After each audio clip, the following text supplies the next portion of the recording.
Hi from the past 2 days నా previous post ఏదైతే ఉందో నా personal experience in one IAS academy అని చెప్పి నేను పోస్ట్ చేయడం జరిగిందో ఆ వీడియో నేను డిలీట్ చేసినప్పటి నుండి కొంతమంది నాకు మెసేజెస్ చేస్తున్నారు. అసలు ఏం జరిగింది, ఎందుకోసం అని డిలీట్ చేయాల్సి వచ్చింది, అసలు అకాడమీ వాళ్ళు ఏమన్నా అన్నారా, అసలు ఏం జరిగింది, కన్వర్జేషన్ ఏంటి మీ మధ్య జరిగింది అని చెప్పేసి చాలామంది అడుగుతున్నారు. అండ్ ఆల్సో మీ అందరికీ క్లారిటీ ఇవ్వాల్సిన బాధ్యత కూడా నా మీద ఉంది కాబట్టి నేను ఈ వీడియో చేస్తున్నాను. అండ్ ఫస్ట్ ఆఫ్ ఆల్ నేను అందరికీ థ్యాంక్స్ చెప్పాలనుకుంటున్నాను. ఎవరెవరైతే దానికి చాలా రెస్పాన్సిబుల్గా ఫీల్ అయ్యి మీ పర్సనల్ ఎక్స్పీరియన్సెస్ అన్ని కమెంట్ సెక్షన్లో మీరు కమెంట్ రూపాన మీరు అందరికీ తెలియజేయాలనుకున్నారు. మీ అందరికీ కూడా చాలా థ్యాంక్స్. అండ్ ఆల్సో ఆ పర్టికులర్ వీడియోని చాలామంది చూడడం జరిగింది అండ్ చాలామంది షేర్ చేయడం జరిగింది, చాలామంది కమెంట్స్ చేయడం జరిగింది. ప్రతి ఒక్కరికి కూడా thank you so much. So నేను ఈ పర్టికులర్ వీడియోలో నేను అసలు ఆ వీడియో ఎందుకు తీసేయాల్సి వచ్చింది అనే రీజన్ మీకు నేను చెప్తాను. ఎందుకంటే అప్పటికే ఆ వీడియో చాలామంది చూసేశారు, చాలామంది కమెంట్స్ చేశారు అండ్ ఆల్సో చాలా వరకు షేర్ కూడా చేశారు. సో అలానే ఆ పర్టికులర్ ఇన్స్టిట్యూట్ యొక్క డైరెక్టర్ చూడడం జరిగింది, మేనేజ్మెంట్లో ఉన్న వాళ్ళు చూడడం జరిగింది అండ్ అఫ్ కోర్స్ ఫ్యాకల్టీ కూడా చూడడం జరిగింది. చూసిన తర్వాత వాళ్ళు మా ఇంటికి రావాలని డిసైడ్ అయ్యారు అండ్ మా ఇంటికి కూడా వాళ్ళు వచ్చారు, which is nearly 400 kilometers away from that particular institute. So వాళ్ళు మా ఇంటికి ఇద్దరు ఫ్యాకల్టీ వచ్చారు. సో ఆ ఇద్దరు ఫ్యాకల్టీ కూడా నేను చదువుకునేటప్పుడు వాళ్ళు లేరు, నా అడ్మిషన్తో వాళ్ళకి ఎలాంటి సంబంధం లేదు, నేను అక్కడ సఫర్ అయ్యేటప్పుడు కూడా వాళ్ళు ఎవరు కూడా లేరు. సో వాళ్ళతో మాట్లాడడానికి కూడా ఏమీ లేదు. సో వాళ్ళు చాలా రెస్పెక్ట్ఫుల్ వేలో చాలా డీసెంట్గానే కన్వర్జేషన్ మొత్తం కూడా జరిగింది. వాళ్ళు ఎక్కడా నన్ను బెదిరించాలని చూడలేదు, వాళ్ళు ఎలాంటి వాటికి కూడా వాళ్ళు అలాంటివి ఏమీ చేయలేదు యాక్చువల్లీ.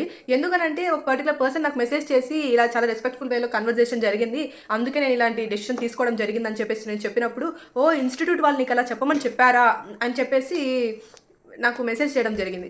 సో నేనేం చెప్తున్నానంటే ఆ పర్టికులర్ ఇన్స్టిట్యూట్ వాళ్ళు అలా చెప్పు ఇలా చెప్పు అని అంటే వాళ్ళు చెప్పినట్లు నేను చెప్పడానికి నేనైతే చాలా రెడీగా లేను. సో అలా ఏమీ లేదు, మీరు అలా ఏమీ ఆలోచించకండి. చాలా రెస్పెక్ట్ఫుల్ వేలో చాలా డీసెంట్ వేలోనే కన్వర్జేషన్ జరిగింది.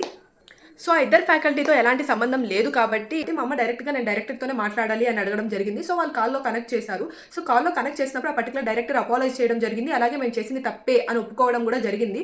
అండ్ ఆ డైరెక్టర్ చెప్పిన ప్రకారం ఏంటి అని అంటే పాస్ట్ స్టూడెంట్స్ సఫర్ అయినట్టు ప్రెజెంట్ స్టూడెంట్స్ సఫర్ అవ్వకూడదు అని చెప్పేసి మేము చాలా చేంజెస్ తీసుకొచ్చేసాము, మీరు ఒకసారి ఇన్స్పెక్షన్కి రండి అని మా అమ్మని కూడా పిలవడం జరిగింది. సో వాళ్ళు ఎంతవరకు చేంజెస్ తీసుకొచ్చింటారో మీకు తెలుసు, మాకు. అండ్ నన్ను అడ్మిషన్ చేసిన పర్టికులర్ ఫ్యాకల్టీ ఎవరైతే ఉన్నారో వాళ్ళు ఆ ఇన్స్టిట్యూట్లోనే ఉన్నారు అని చెప్పేసి నాకు తెలిసినంత వరకు అయితే వాళ్ళు ఉన్నారు. కానీ ఎందుకు వచ్చిన ఇద్దరు ఫ్యాకల్టీలు కూడా ఆ పర్టికులర్ ఫ్యాకల్టీ లేరు, సమ్ బిజినెస్ సంథింగ్ ఏదో రీజన్ చెప్పారు వాళ్ళు.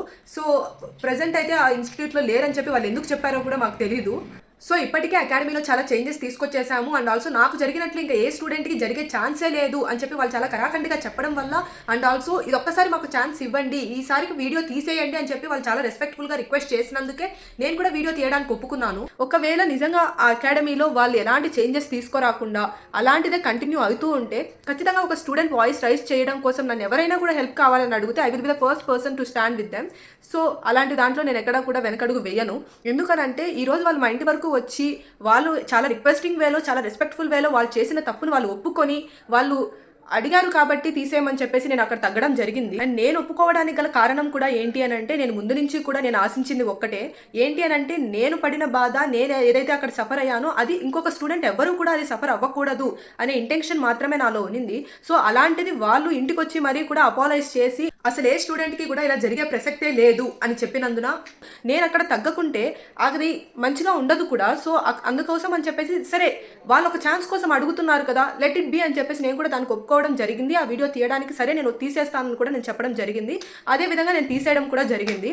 సో ఐ హోప్ వాళ్ళ ఇన్స్టిట్యూషన్ గ్రోతే కాకుండా స్టూడెంట్స్ ఫ్యూచర్ కూడా చాలా ఇంపార్టెంట్ అని చెప్పేసి వాళ్ళు రియలైజ్ అయ్యింటారని నేను అనుకుంటున్నాను.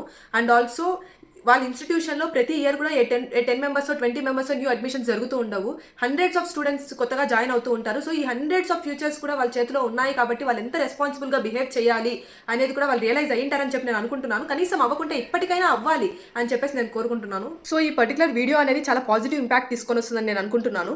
అండ్ ఆల్సో అలాగే మళ్ళీ నేను ఆ ఇన్స్టిట్యూట్ గురించి మాట్లాడే ఛాన్స్ నాకు వాళ్ళు ఇవ్వరని కూడా నేను అనుకుంటున్నాను. ఎవరెవరైతే స్టూడెంట్స్ అక్కడ చదువుతున్నారో మీకు ఏదైనా తప్పు జరుగుతుంది లేకపోతే తప్పుదారిలో పోతున్నామనే ఇంటెన్షన్ మీలో వచ్చినప్పుడు మీ వాయిస్ మీరు రైజ్ చేయండి అండ్ ఆల్సో క్వశ్చన్ చేయడం స్టార్ట్ చేయండి. ఎందుకనంటే మీకోసం మీరు నిలబడి మీరు క్వశ్చన్ చేయకపోతే ఎవరో వచ్చి మీకోసం క్వశ్చన్ చేయరు. అండ్ ఆల్సో మీరు ఏమీ అక్కడ ఊరికే వెళ్ళి మీకు ఎలాంటి ఫ్రీ ఎడ్యుకేషన్ వాళ్ళు మీకు ఇవ్వడం లేదు, మీరు ల్యాక్స్ కొద్ది ఫీజు మీరు పే చేస్తున్నారు, మీకు ఆ రైట్ ఉంది, క్వశ్చన్ చేసే రైట్ మీ అందరికీ ఉంది. ఏదో మన సర్టిఫికేట్స్ వాళ్ళ దగ్గర ఉన్నాయి కదా అని మీరు భయపడాల్సిన అవసరం లేదు. మీకు ఏదైనా తప్పు జరుగుతుంది అన్నప్పుడు క్వశ్చన్ చేయండి. ఒకవేళ మీకు ఎలాంటి హెల్ప్ కావాలి అన్నా కూడా I make sure that I stand with you. And also please start questioning. ఎందుకంటే మనందరం కూడా చేంజ్ రావాలనుకునే వాళ్ళమే. మనం ఎలాంటి వాయిస్ రైజ్ చేయకుండా ఎవరిని క్వశ్చన్ చేయకుండా చేంజ్ రావాలి అంటే అది జరగని పని. So please start questioning. And also thank you so much to each and every one ఎవరెవరైతే ఆ పర్టికులర్ వీడియోకి రెస్పాండ్ అయ్యారో వాళ్ళందరికీ కూడా thank you so much. And ఇదే జరిగింది మొత్తం కూడా. Thank you so much.